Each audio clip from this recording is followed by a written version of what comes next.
Día 1 Capital. Desarrollar ciudades donde quieras vivir. Escucha las historias, opiniones y reflexiones de las figuras que forjaron el presente de nuestro país y nuestra región. Este programa es presentado por Conjunto Empresarial Santa María, parque logístico industrial ubicado en el corredor automotriz más grande de Latinoamérica. Hoy platicamos con Magdalena Ferreira, ejecutiva global, emprendedora y estratégicamente orientada a nivel senior.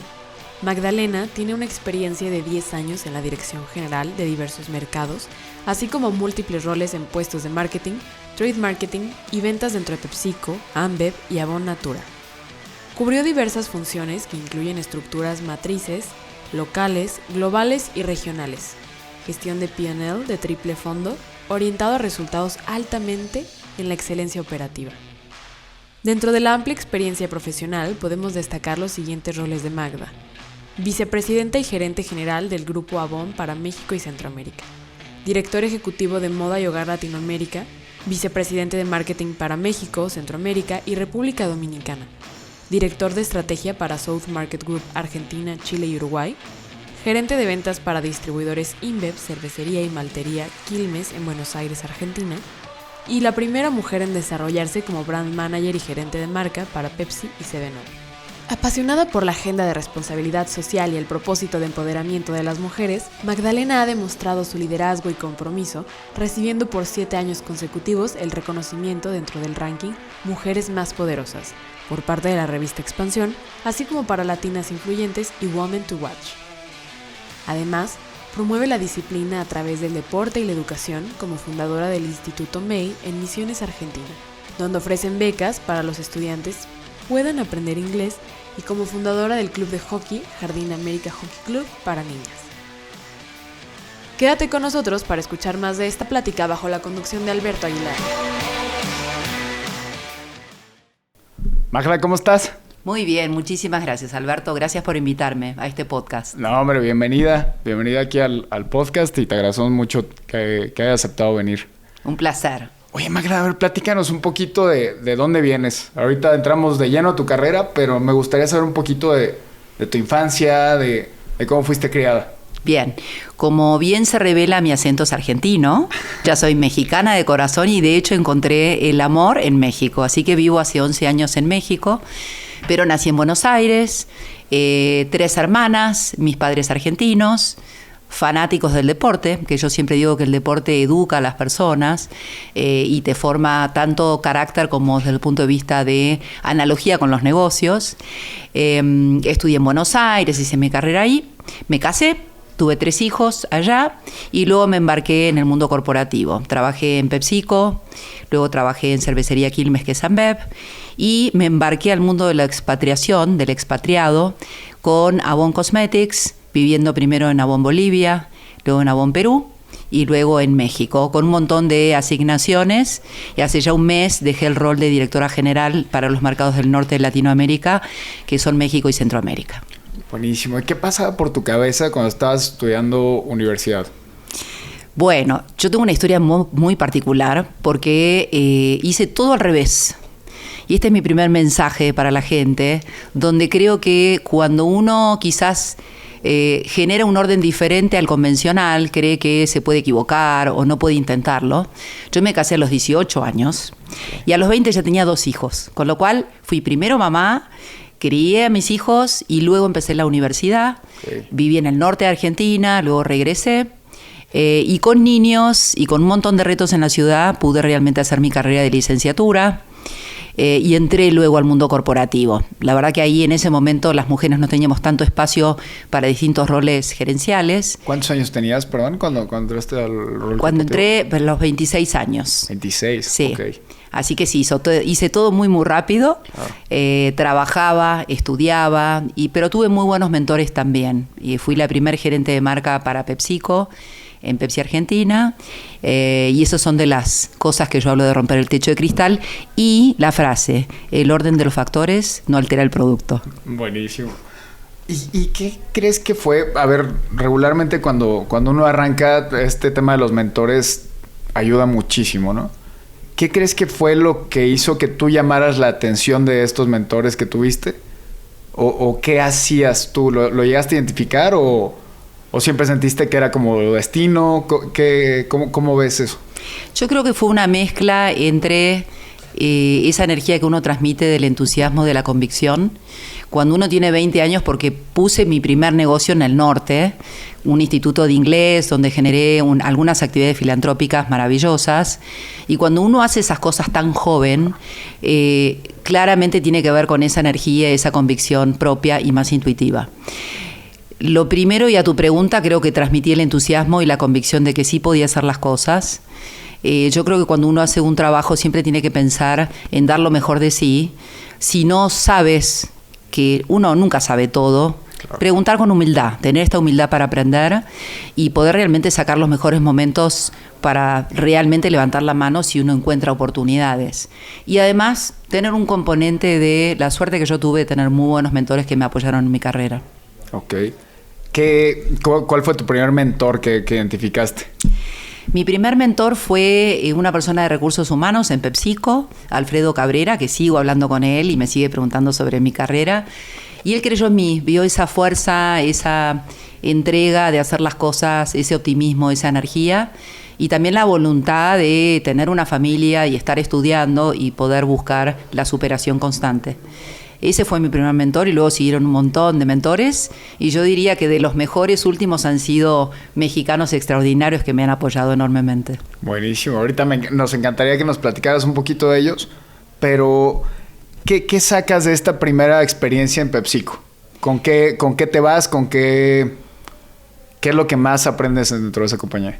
Lo que aprendí fue que sí había ciertas especificaciones que uno tenía que cumplir. Por ejemplo, tener una carrera. Yo la licenciatura la terminé en PepsiCo.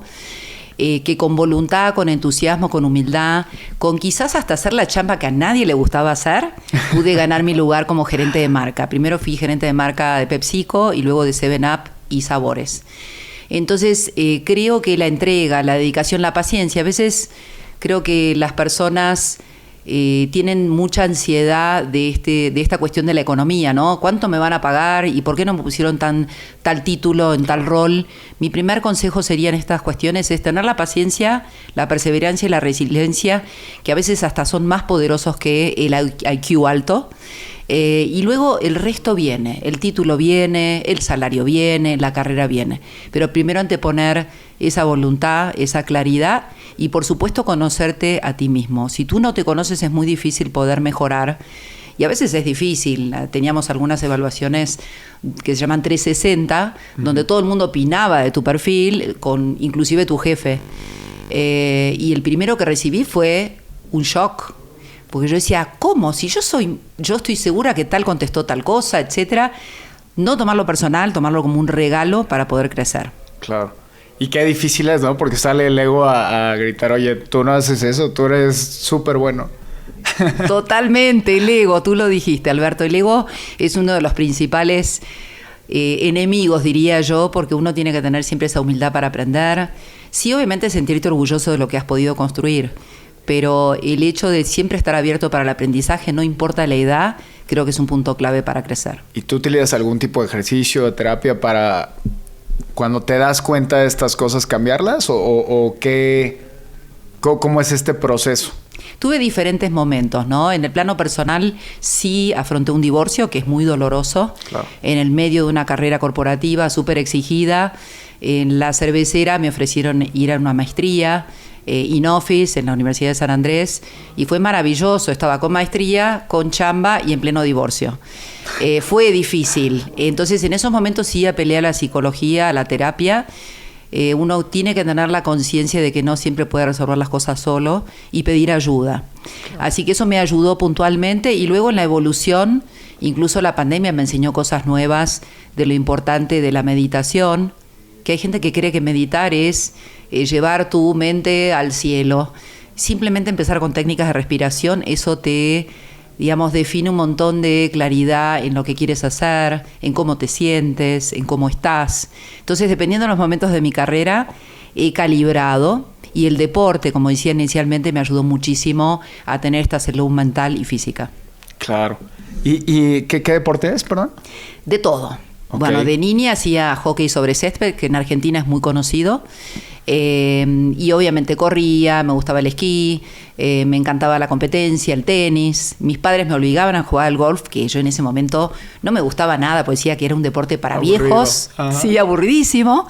Y después me di cuenta que es un juego mental extraordinario y que hay mucha analogía entre lo que es el golf, las decisiones, cómo salir del fracaso y recomponerte. Entonces hay toda una enseñanza detrás de ese deporte muy interesante. ¿Cómo nos la podrías desarrollar, esas enseñanzas? Creo que está bien interesante. Las enseñanzas para mí son, aquellas personas que por ahí no conocen sobre el golf, uno tiene una meta de hacer tantos golpes, que es el score, por hoyos. Claro. ¿No? Cuanto menos haces, es mejor, porque a veces hay gente que cree más en otros deportes, es al revés.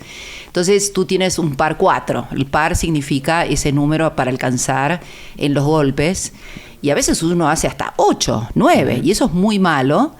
Entonces, si te quedas atrapado con esa frustración de que soy malísimo, de que no sirvo para esto, de que me enojo, la vida es igual. El enojo no te lleva a ningún lado. Tienes que prepararte para poder lograr éxito en el siguiente hoyo, porque son 18. Entonces tienes 18 oportunidades en esa vida del golf para poder realmente demostrar que tienes autocontrol, que tienes visión y que realmente tus emociones no te van a gobernar. Porque yo diría que la mayoría de las cuestiones en la vida personal y profesional pasan por la mente. Claro. Y como cada hoyo es, si bien es parte del todo, es independiente, ¿no? Creo que eso es súper, como tú dices, analógico un poco. Sí, totalmente. Está padre. Oye, después de PepsiCo, ¿a dónde te vas? Estás como directora de marca en PepsiCo. Exacto, gerente de marca. Ahí ¿cuál era la visión del marketing de antes de la marca? Porque yo recuerdo de niño los mensajes de Pepsi, de Coca eran súper en contra, ¿no? Una de otra. Fue, yo diría, un marketing de guerrilla. Viví el reto Pepsi, que sé que también acá en México se vivió, y era como realmente, quizás yo hago la analogía de David y Goliat, ¿no? Y ser muy inteligentes desde el punto de vista estratégico en un marketing muy tradicional, muy diferente al que hoy se vive, porque hoy las redes sociales y hay todo un movimiento distinto con las marcas. Retar al gigante. Entonces el reto Pepsi fue maravilloso como campaña, luego también, por supuesto, no sola, sino con un equipazo de maestros del marketing que tuve en ese momento, y también vivimos una cantidad de actividades con el fútbol. Estaba muy asociada al fútbol, pero de nuevo un marketing de trinchera, porque el competidor en ese momento, como muchos años después, era el dueño del fútbol. Entonces, estrategias contratando jugadores de fútbol de distintas nacionalidades, el mundial y todo eso eran campañas muy interesantes. Eso se me hace muy cañón porque ha cambiado muchísimo, ¿no? Ahora, ¿cuál sería tu perspectiva del marketing actual? El marketing del pasado era un marketing donde la publicidad tradicional, el mundo del offline, lo que se llaman los GRPs, que son los alcances de segundo a tantas audiencias, y una planeación con una agencia eran el éxito o el fracaso de una campaña sumado a un muy buen contenido. Yo diría que lo que es muy similar en el presente es un muy buen contenido, pero mucho más retado, porque no es lo mismo hacer un comercial de 20 segundos, de 30 segundos, a una pauta en YouTube o en redes sociales de segundos, porque está comprobado que la gente hoy cada vez menos tiene tolerancia para poder ver publicidad, ¿no? ¿Cuántas veces nos encontramos navegando para buscar información y aparece una publicidad y la omitimos? Claro. Entonces, el reto del mundo del marketing hoy pasa, obviamente, el mundo offline, la televisión sigue siendo relevante para México y para algunos mercados. El mundo digital con redes sociales y todo lo que significa Facebook, Instagram, YouTube, TikTok son relevantes, pero te requieren un esfuerzo enorme desde el punto de vista de contenido. Y hay un componente adicional que yo miro muchísimo, que es la reputación de las marcas. ¿Qué quiero decir? Antes de empezar la grabación hablamos de las compañías que están comprometidas con el medio ambiente, compromiso social. Eso hace marca hoy. Hoy la gente compra marcas que están comprometidas con el planeta, con los compromisos de la ONU. Entonces, es mucho más complejo ser un marketero en estas épocas frente a todos esos cambios tecnológicos y también de los consumidores frente a sus hábitos de compra. Claro. ¿Y tú crees que los gigantes los están adaptando bien? Yo creo que sí, hay mucho de prueba y error. Hay gigantes que lo hacen mejor que otros. Hace 3 años fui a New York a un entrenamiento con Google y a los gigantes los llamaban así, tal cual tu palabra, gigante, pero había una palabra adicional, los llamaban los sleeping giants, que quiere decir los gigantes que están todavía dormidos.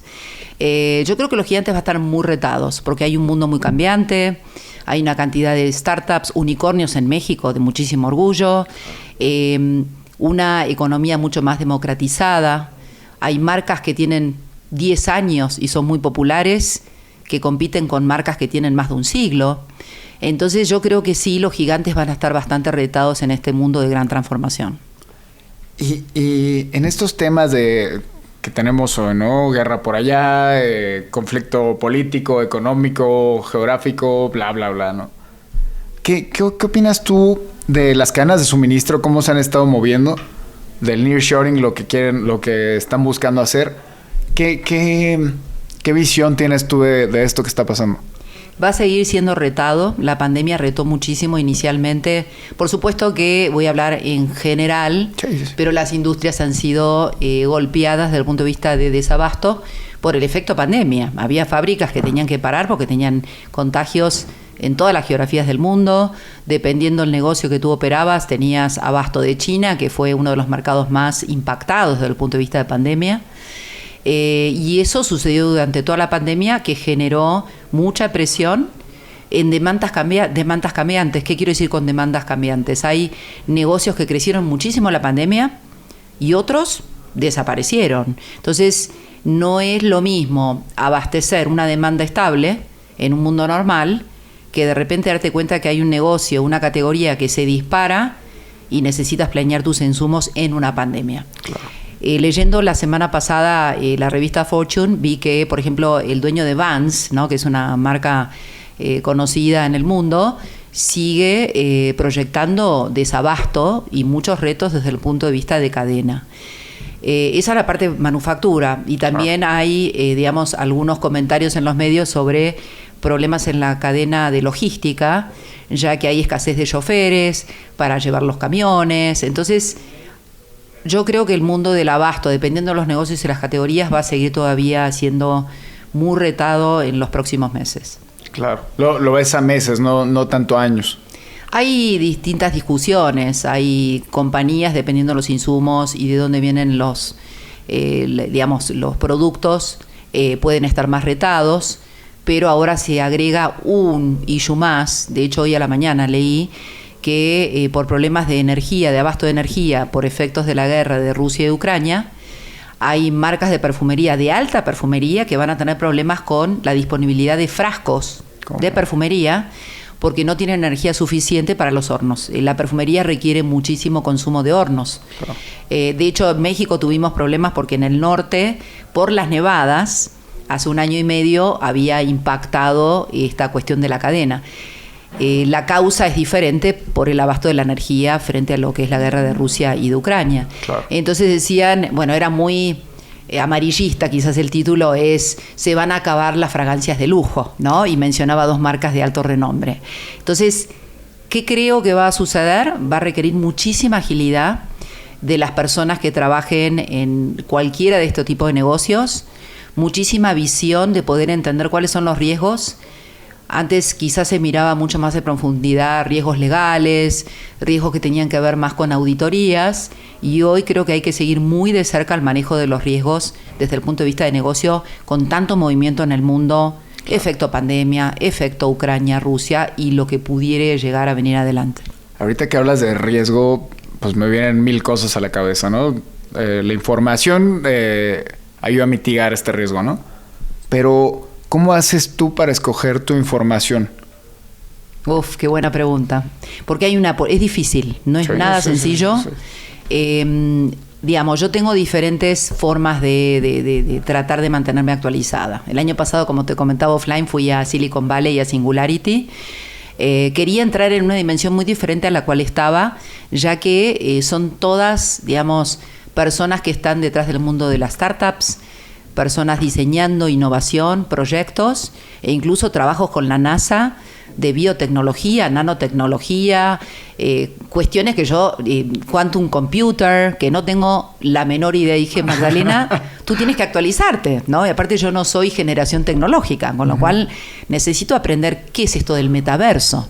Entonces, tengo foros formales, este año estoy también tomando un entrenamiento en el IPADE, entonces trato de invertir en mí desde el punto de vista de formación formal y luego empiezo a buscar fuentes, ya sea desde revistas de actualidad y también trato de seguir personas cuyos desarrollos o temas me interesan. Claro. Y también invitar a leer mucho.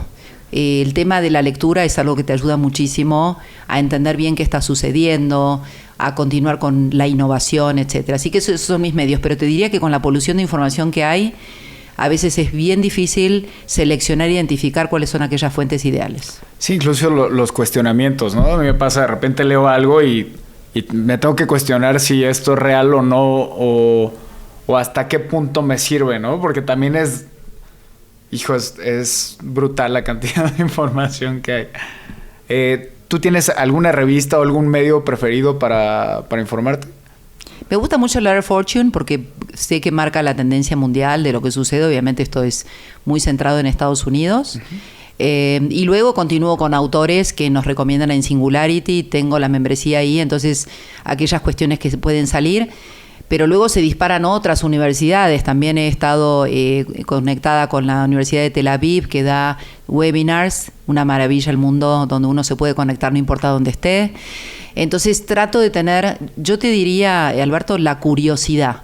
Lo importante es realmente decir, bueno, me interesan estos temas, en algunas cuestiones no voy a ser experta, pero necesito entender un poquito más. Claro. Y trato de no dejarme llevar por tantos medios de comunicación masivos, etcétera, y ser un poco más selectiva con algunos. Claro. Y cuidar tu algoritmo, ¿no? Oye, ¿qué te dejó Singularity?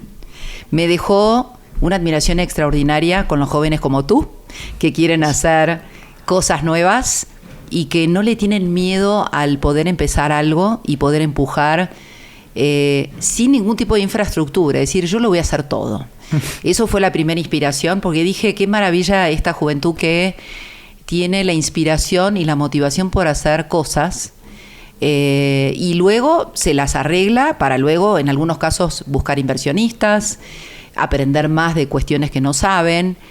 Cómo tienen esa fuerza y esa convicción de que sí lo van a lograr. Si bien las tasas de éxito de muchos proyectos son bajas. Claro. Entonces eso es lo primero que me llevé.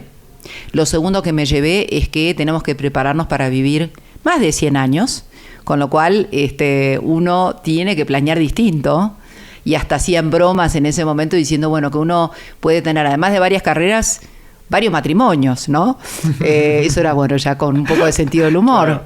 Y luego entender que todo está muy conectado y que no vamos a poder excluirnos de una sociedad que cada vez tiene que ser más inclusiva, más diversa y más consciente de un impacto positivo, ya sea con el medio ambiente como así también en la cuestión social. Claro, entrando a este tema de la inclusividad y la diversidad, ¿por qué crees que estamos donde estamos parados hoy? ¿Crees que realmente nunca se dio cuenta la gente a un nivel lo que sí está pasando en tiempos pasados? ¿O qué crees que nos sumergió en la realidad actual? Yo creo que, digamos, mirando la historia hacia atrás, mi teoría es, y creo que no es nada, digamos, científico, todo empieza por la familia. Entonces, dependiendo de los mandatos familiares que tú tengas, hay cuestiones que son aceptadas, hay cuestiones que no son aceptadas, y eso marcó muchísimo, especialmente creo que en la religión cristiana, algunos mandatos. Entonces, esta cuestión del machismo, ¿no? Bueno, las niñas tienen que hacer esto y los hombres tienen que hacer aquello, y era una presión social brutal, ¿no? Y todavía creo que se siguen rompiendo esos paradigmas, que a mí me encanta hablar del techo de cristal del lado de empoderamiento de las mujeres. Claro. Pero creo que todo empieza por la familia. Y la familia marca y luego se extiende a la sociedad, a la comunidad y a los gobiernos. Entonces, esto viene de educación de siglos. La buena noticia es que creo que ya hay algunas alertas en la sociedad donde uno debería ser tolerante, aceptar las diferencias y poder realmente crear una comunidad donde la diversidad no solo, digamos, es el deber ser, sino enriquece. Un equipo diverso, con personas que piensan diferente, que tienen distintas tendencias, que vienen de distintos orígenes, con un mundo tan cambiante, debería enriquecer un negocio, una familia, una organización. Entonces, la buena noticia es que está generando cambios, pero por siglos yo creo que esos mandatos fueron instalados en las sociedades. Claro, y la apertura también de decir, oye, sí, yo he hecho tal cosa, no, obviamente que no me enorgullezca, pero poderlo ver para cambiarlo, ¿no? Si no, no... Porque creo que muchas veces, y lo he visto en muchos de mis amigos, en mí mismo, es como, no, yo no hago tal cosa. Como de defensa, pero... A ver, así era antes, pero... Creo que el chiste está en aceptarlo un poquito. Totalmente. Hay usos y costumbres, Alberto, sí. de incluso bromas que se hacen. Bueno, yo juego al golf y el golf es un deporte por origen muy masculino, muy machista, y hay ciertas frases que surgen discriminando a las mujeres. De hecho, yo lo regaño mucho a mi esposo porque jugamos juntos al golf y cuando yo hago ahí pongo mis límites, ¿no? Con humor, por supuesto. Pero no tiene ninguna mala intención porque él empodera mucho a las mujeres, tiene 3 hijas mujeres también, me ha apoyado muchísimo en mi carrera, pero son clichés y usos de costumbres que hay que dejar de hacer. Claro. Y hoy hay ejemplos donde ya le está pegando el bolsillo a deportistas. Hay una anécdota, no una anécdota, una realidad de un jugador de golf muy famoso que se castigó porque había hecho un golpe mal y se insultó con una definición femenina, como diciendo que él era una niña, que por eso había jugado mal. Las grandes marcas le retiraron el sponsorship si él no se disculpaba frente a la comunidad.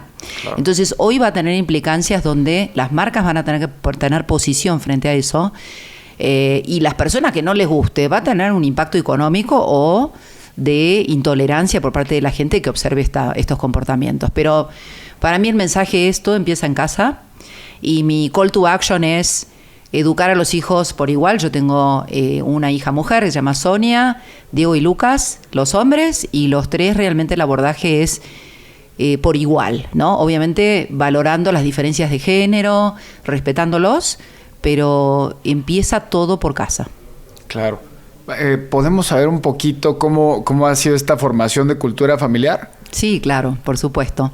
Un domingo, cuando uno levanta los platos en la familia, todos levantan los platos. Uh-huh. No es que la niña es la que tiene que hacerlo y poder realmente transmitir ese mensaje. Creo que uno puede transmitir y educar con el ejemplo. Yo podría haber dicho muchas cosas, pero el hecho de trabajar al igual que los hombres, el esforzarme, el no caer en comfort zone, o también a veces las mujeres podemos caer en la victimización. No me dejan. Bueno, tú haz el primer paso y te aseguro que hoy las cosas van a suceder. Entonces, creo que entre la conversación y el ejemplo he podido educar hijos que realmente promueven la diversidad y la inclusión. Claro, y creo que en los hijos está el reflejo de la congruencia, ¿no? Entre lo que uno dice y lo que uno hace. Totalmente. Es difícil. Por ahí me estaba platicando un amigo que en sus tiempos libres jugaba videojuegos de matar. Y que un día su hija le preguntó, oye papá, ¿por qué en tus videojuegos matan? Y me dijo, toda la vida me había encantado, pero lo tuve que dejar porque no tuve una respuesta para ella.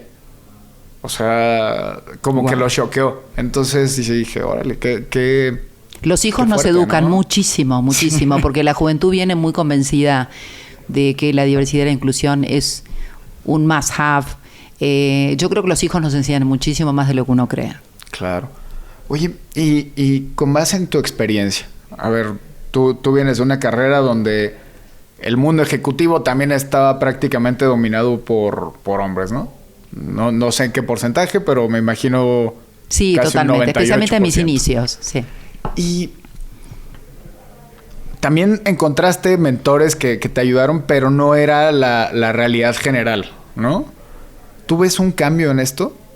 De ahora a hace, no sé, 20 años. Sí, definitivamente sí. Yo súper agradecida con mentores que también intuitivamente querían darme la oportunidad. Te voy a contar una anécdota. En la cervecera, mi jefe en ese momento, mi futuro jefe para el rol, se llama Diego Dávila.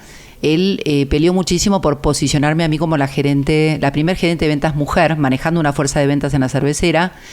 Y hubo mucha discusión en un foro donde luego él me cuenta, donde decían, ¿cómo vamos a poner a Magda? ¿Cómo vamos a poner a una mujer como gerente de ventas de una cervecera si la conversación con los distribuidores es de fútbol y de mujeres? ¿No? Claro. Y me lo contó luego. Y yo dije, yo de fútbol puedo hablar porque las argentinas algo sabemos de fútbol. Y del otro, digamos, no le voy a dedicar mucho tiempo, pero le voy a dedicar a soluciones, claro, a los distribuidores. Entonces, esas son de las anécdotas que él intuitivamente sí creía que las mujeres podíamos ocupar un rol. Obviamente tienes que tener las capacidades, poder realmente demostrar que lo puedes hacer. Y a partir de ahí, las compañías empezaron a tener conciencia sobre la importancia de colocar mujeres en el mundo corporativo, en roles de dirección, ¿no? Porque en la mesa de dirección es donde se juegan, justamente, valga la redundancia, las decisiones. Algunas empresas promueven esta cuestión de los cupos. Yo no adhiero. Me parece, como de los cupos. Perdón. Claro, el forzar cierta cantidad de números de mujeres en ciertas mesas directivas, y me parece que eso puede sesgar negativamente a las mujeres que realmente se merecen ocupar ese lugar.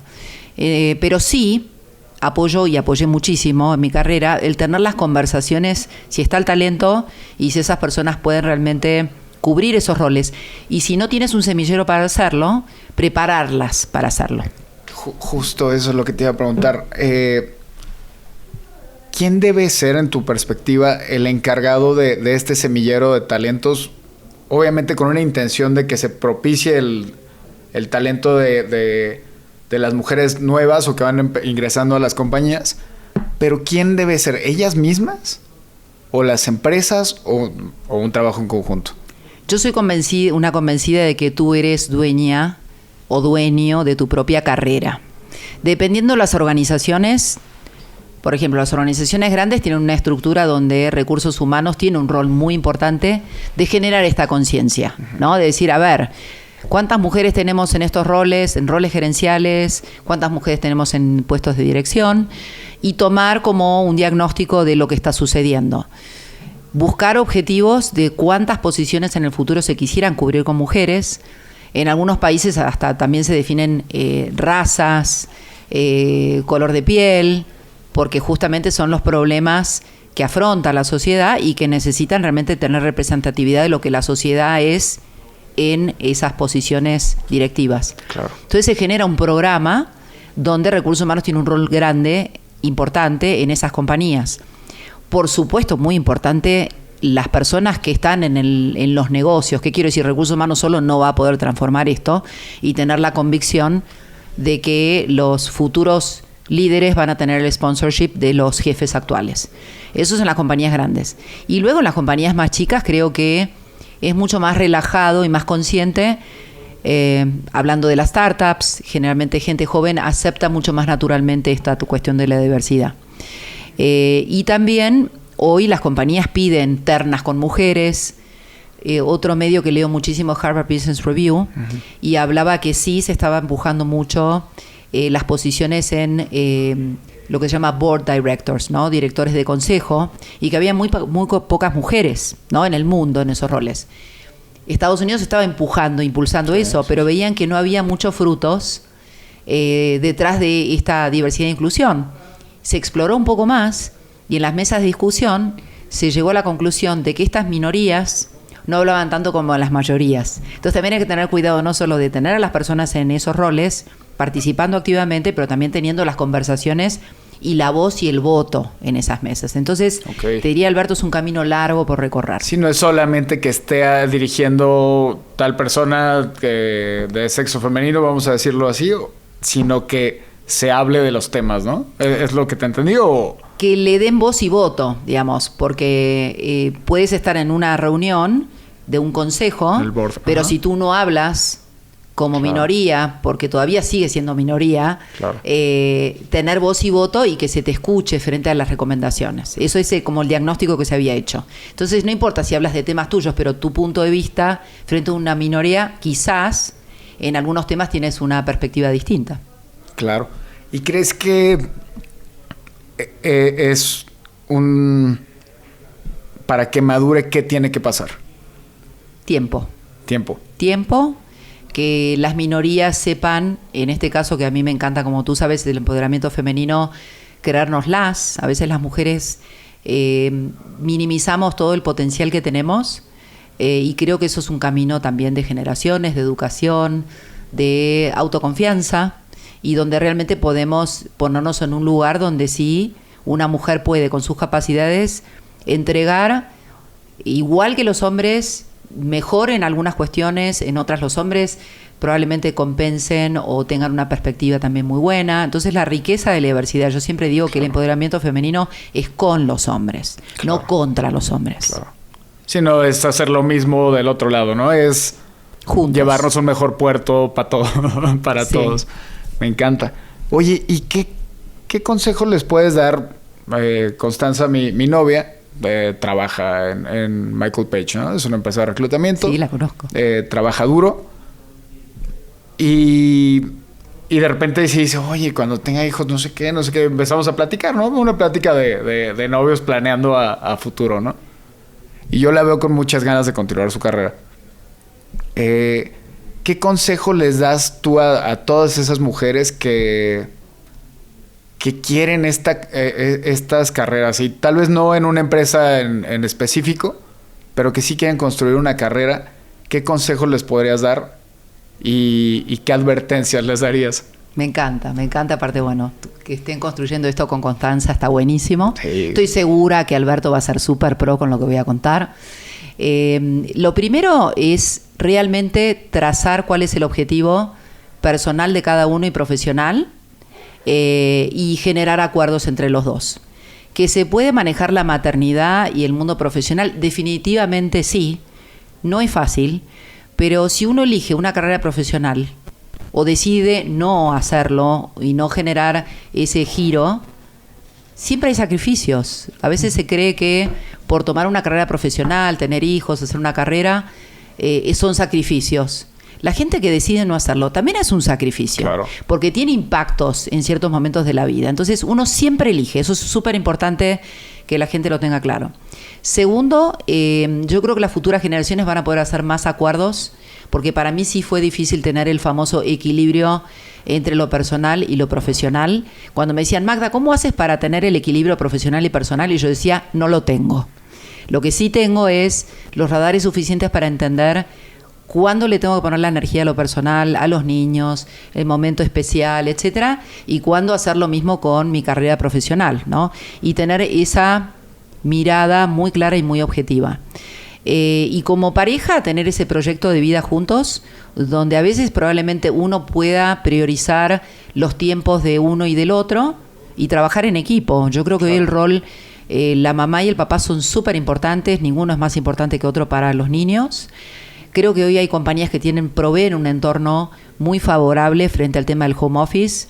De mi experiencia, las mamás que trabajan sí son grandes fans con respecto al tema del flex time y del home office, y que se la crean, que no tienen que sacrificar una carrera profesional si ellas tienen esa convicción y esa fuerza para poder hacerlo. Esos serían mis consejos. Claro, y de la flexibilidad de carreras, ¿no? Que ya no es, mira, la carrera aquí dentro de esta empresa es solo así, sino que empiezan a tener flexibilidad. Eso me encanta verlo, la verdad. Totalmente.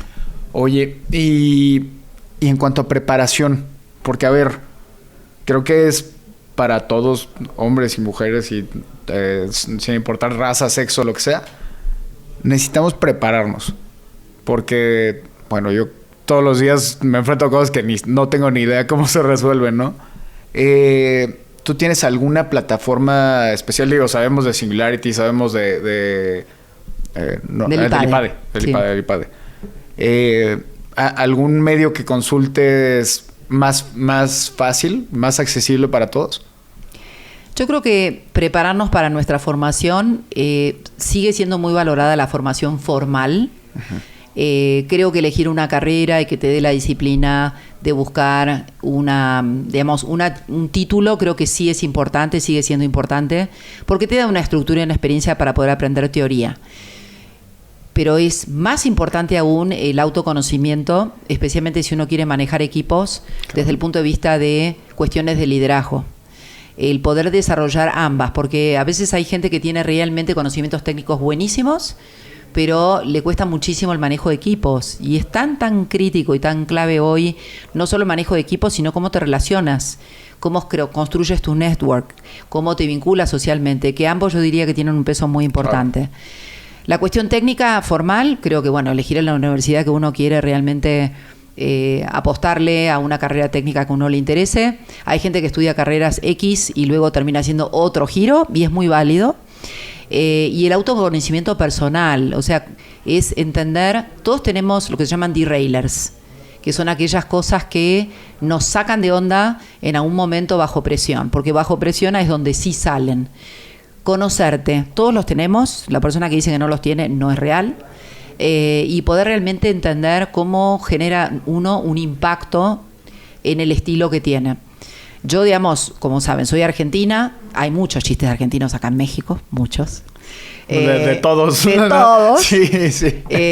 Y realmente, cuando llegué a México, tuve que desaprender ciertas cuestiones de liderazgo y aprender otras. Okay. Y México me enseñó el poder de las palabras, el impacto de las palabras. La cultura argentina funciona diferente, ¿no? Hay conversaciones muy confrontativas que otras culturas podrían pensar que te estás peleando con alguien, discutiendo alguna cuestión del negocio, y terminas esa discusión y te vas a tomar un café como amigos. Entonces, hay que saber leer muy bien el impacto personal, dependiendo de los grupos, de la cultura, de qué es lo que uno genera con otras personas. Y el autoconocimiento creo que es clave. ¿Cómo se logra? Con experiencia, con humildad. A veces hay apoyos formales como la terapia. En fin, hay un montón de dimensiones desde el punto de vista de desarrollo persona que son muy valiosos y tan importantes como la cuestión técnica. ¿Qué es lo que más te costó trabajo adaptar en cuestión cultural? Yo creo que pensé que por haber estado viviendo en Santa Cruz de la Sierra en Bolivia y en Lima, Perú, en mis distintas asignaciones, con la misma compañía, iba a llegar a México con mucha facilidad. Y me di cuenta que era una cultura muy distinta. Cada cultura tiene sus improntas, y yo creo que lo que aprendí fue lo importante de poder poner a las personas en el centro, que las personas se sientan realmente que contribuyen a un proyecto. Sobrecomunicar, y la pandemia ni que hablar. Cuando hablo de sobrecomunicar es contar varias veces lo que estás pensando, y si hay algún cambio, explicar por qué uno está generando un cambio, y reconocer a las personas, o sea, el valorar a la gente desde su contribución, y eso es mágico. Claro. Y creo que los equipos mexicanos que he tenido, que han sido maravillosos, la entrega, la lealtad, el entusiasmo, el poder ayudar a los otros, y los vemos en crisis como un terremoto, un sismo, cómo la gente se ayuda, eso es mágico. Claro. Eso es lo que aprendí de la cultura en México. Sí, ese es el verdadero ayudar, ¿no? El verdadero filantropía. Sí. ¿Cómo has visto o cómo percibes la diferencia entre que esto sea un simple Kool-Aid o una bebida roja brillante que sabe dulce, a que sea una realidad? A ver, y si me puedes reformular la pregunta. Sí. Esta narrativa de preocuparse realmente por lo que dice la gente, del esfuerzo, la diversidad. ¿Cómo haces que se vuelva una realidad y no un simple decir por decir? ¿Me explico? Bien, sí, te entendí. Yo creo que el sistema va a empujar a esos cambios. Hace 2 semanas estuve en Los Pinos. Me invitó ANFI, que es la Asociación Mexicana de Filmadoras, y estaban muy comprometidos en poder lanzar este compromiso de la diversidad e inclusión, y muy transparentemente mostraron la encuesta de lo que la gente decía. Okay. Entonces yo creo que hoy las empresas, especialmente las empresas grandes, ya lo están haciendo. Uh-huh. Hablábamos offline, donde hay una promesa que muchas compañías la llaman el compromiso con la vida, commitment to life, donde dicen vamos a hacer todas estas cosas para el cuidado del planeta y para proteger la diversidad y la inclusión con números. Uh-huh. De hecho, hay una certificación que se llama B Corp, que son las marcas que ya han pasado por eso y que realmente pueden comprobar que tienen un cuidado del planeta y una mirada muy, muy cautelosa con respecto a la diversidad e inclusión. Esas compañías pasan por esa certificación, y si pasan por esa certificación, de nuevo estamos hablando del valor de la acción. Entonces, hoy los inversionistas, no te conté, pero en Singularity había un montón de gente del fondos de inversión queriendo estudiar qué era esto, porque el valor de las compañías va a pasar por los negocios, por la venta, por la rentabilidad y por estos elementos. Entonces, es serio. Claro. Y el sistema va a empujar a aquellos que cuentan una historia pero que no la hacen, y las futuras generaciones van a ser mucho más rudos, diría yo, frente a si las compañías, las empresas no lo hacen. Y uno necesita gente joven en las empresas. Entonces, si empiezan a perder gente porque los valores no responden a lo que los millennials para abajo buscan, claro, se van a quedar sin gente. Y, y las compañías tienen que tener conciencia de eso. Entonces, creo que el propio sistema, por obligación, va a terminar impulsando esto. O sea, van a ser parte del compliance prácticamente, ¿no? La diversidad e inclusión. Totalmente. Y con un detrimento también del castigo social que la gente le da, ¿no? Bueno, se habla de reputación, ¿no? Yo te hablaba al principio de la reputación de las compañías. Claro. Y no solo va a ser en los colaboradores, en los consumidores. Cuando los consumidores se enteran de que tal marca explotó gente, bla, bla, se ponen en una posición de alerta y deciden no comprar esas marcas. Diferente, a veces, más que una marca cool, saben qué es lo que las marcas hacen por la sociedad y terminan tomando la decisión de compra. Entonces, eso va a ser parte de ese marketing que hablábamos antes, que se basa en la reputación. Hace tiempo entrevistamos a Ángela Ursic de Yema. Es un súper de aquí de Ciudad de México, que es un supermercado consciente, ¿no? Sí. Y cerró la entrevista muy padre. Y lo tengo muy, muy grabado, porque nos decía, no te creas el discurso de que tú haces mal por consumir algo. Más bien, si tú tienes un emprendimiento, tú estás trabajando en algún lugar, busca que las cosas se hagan conscientes. Porque lo de afuera es muy difícil que tú cambies, pero si tú haces algo, hazlo consciente, con el medio ambiente o con la sociedad o con lo que sea, ¿no? Y me llamó mucho la atención porque de repente tú estás en internet y ves cosas y te sientes mal. Bueno, al menos a mí me ha pasado, ¿no? Y se me hizo muy, muy interesante esta perspectiva de tú pon lo tuyo, lo demás tal vez no puedes cambiarlo solo, ¿no? Sí, el granito de arena, ¿no? Que uno dice, no, si yo lo hago solo, esto no impacta. Creo que es un muy buen consejo que te ha dado y que le ha dado la audiencia. Sí, me encantó y me hace mucho sentido con lo que me estás diciendo ahorita. Bueno, lo alcanzo a juntar. Qué bueno. Oye, y ahorita, ¿tú qué estás haciendo? En este momento estoy en transición, donde estoy explorando el mundo corporativo. Estoy educándome para lo que es una posición en consejo, por eso mencionaba lo del IPADE. Y estoy lanzando mi propia consultora que se llama MF & Partners, donde lo que voy a hacer es proveer asesoría de negocios. Ya lo estoy haciendo con algunas startups pro bono. Así que, bueno, si hay alguna startup que quiere algún apoyo pro bono, yo los admiro y los quiero. Entonces, bueno, ahí está mi apoyo. Y con compañías medianas y más grandes desde el punto de vista de la experiencia que tengo comercial, con un montón de gente extraordinaria de distintas disciplinas que es parte de los partners en esta agencia. ¿Y te están buscando en general para qué? En términos de consultoría. Sí, me están buscando negocios, todo lo que tiene que ver con negocios, ayudando a construir una marca, posicionar, revisar la innovación y cómo generar esta estrategia de la omnicanalidad, porque hoy no hay una sola forma de poder vender productos en forma exitosa, sino que hay distintos canales, ¿no? Entonces, eso es parte del proyecto, como así también una definición de negocios con propósito. Digamos, es algo que yo estoy impulsando mucho, donde los clientes que vienen o vengan, sí, para mí es muy importante entender la naturaleza de ese negocio que tiene que hacer esta diferencia para el mundo. Claro. Hijo, acabas de tocar un tema que a mí me encanta, el propósito de las empresas o de los negocios, ¿no? ¿En qué momento se volvió tan importante? Porque, a ver, a mí me tocó de rebote, ¿no? Que lo empecé a escuchar, que lo empecé a leer, pero ¿de dónde sale? ¿De Silicon Valley? No sé, la verdad que no sabría responderte. Silicon Valley sí genera una conciencia muy, muy grande detrás de esto, pero yo creo que hay muchas instituciones, o sea, quizás desde la innovación hay muchos focos, pero ¿dónde nace esa semillita?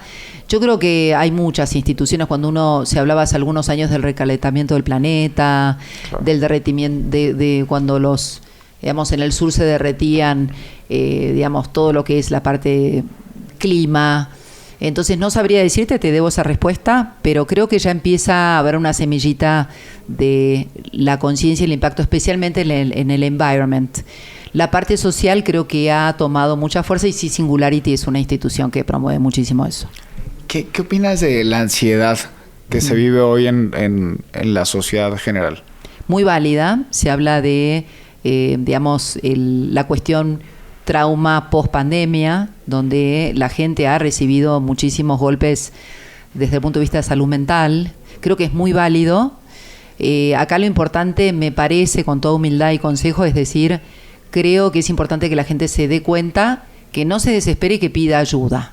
Porque sí hay un nivel de ansiedad muy alto en la sociedad en general frente a lo incierto, ¿no? Dicen que a veces es mejor tener una mala noticia que incertidumbre. Entonces, ¿cómo poder manejar eso? Porque es una realidad. Con tanta incertidumbre es difícil poder realmente manejar la ansiedad. Creo que hay técnicas. Yo alentaría muchísimo el tema de la meditación, de la respiración, del deporte, de conectarte con gente positiva. Hay una tendencia donde se dice que se va a reformular la cuestión familiar, y la gente se va a conectar con gente que realmente te haga bien. Si es tu familia, súper, pero si no, tu familia puede ser tus amigos, etcétera, y eliminar la gente tóxica. Entonces creo que hay tendencias sobre cómo preservarte, sobre la ansiedad, donde realmente hay mucho también por hacer.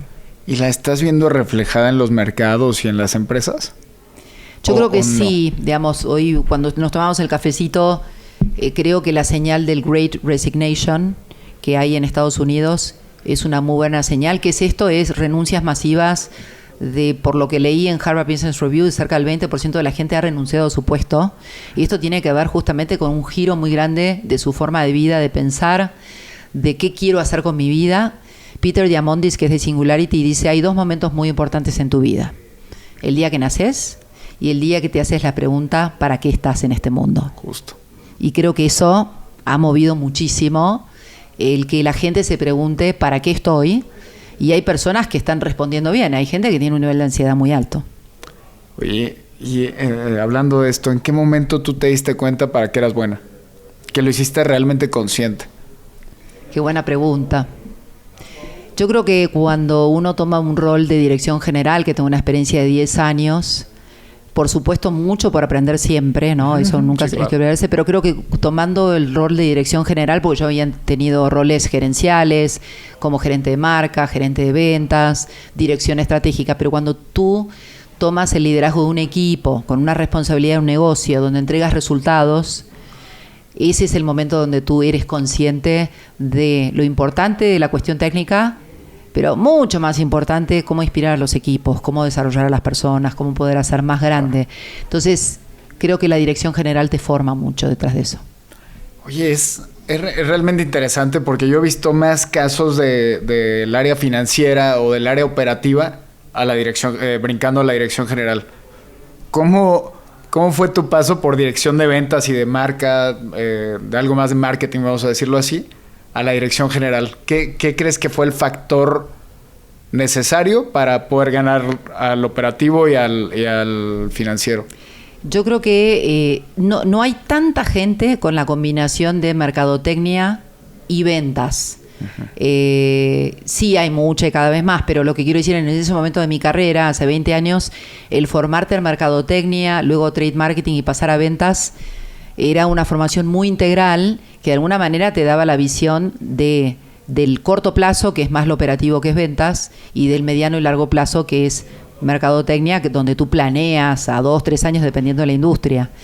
Creo que esa ecuación me ayudó mucho, y cuando yo dejé el rol de marca y pasé a la embotelladora, a la cervecera, justamente lo que yo quería es formarme. Entonces ya tenía la visión de construir una carrera para dirección general. Y ese fue el cambio por el cual me fui a la tercera compañía. Y Santa Cruz de la Sierra, ¿no? Que me decían, uy, Magda, te vas al exterior, te vas a Bolivia. Y decía yo, es un negocio lindísimo porque es mi primer experiencia de manejo de negocio en una cultura distinta. Y ahí pude aprender con un equipo increíble que me recibió muy bien. Entonces, yo creo que después las otras áreas vas aprendiendo de las funciones. Y luego sí, pude incorporar en mi carrera conocimientos de supply chain. Con la matriz o con las otras funciones vas complementando tu conocimiento. ¿Y cuál crees que ha sido tu arma secreta para adaptarte a diversas culturas? En cuanto llegas, ¿no? al puesto, ¿cuál es tu método de adaptación? Si no lo puedes revelar. No sé si hay uno. Creo que primero el respeto por la cultura y por los equipos que te reciben. Buscar la escucha, que al principio yo creía que escuchaba, pero no escuchaba tanto como creo que hay que escuchar, y hoy sí creo que escucho.